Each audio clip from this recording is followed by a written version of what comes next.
आवाज क्यों बैठा हुआ है? मम्मी ने मुझे ठंडा पानी पिला दिया। हाँ, ठंडा पानी किसने? मम्मी ने ठंडा पानी पिला दिया। तो क्या हुआ था ठंडा पानी से? ठंडे पानी से आवाज बैठ गई।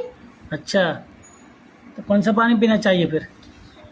गर्म पानी। गर्म पानी? गर्म पानी से क्या होता है? गर्म पानी से आवाज नहीं बैठती है। अच्छा, आवाज़ नहीं बैठती है।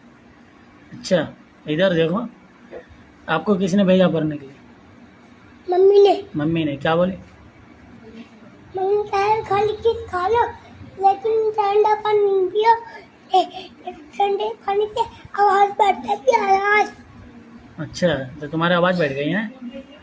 हाँ, तो आप मत पीना ठंडा पानी, ठीक है? इधर तो देखो, अलिब्बा याद है? सुनाओ।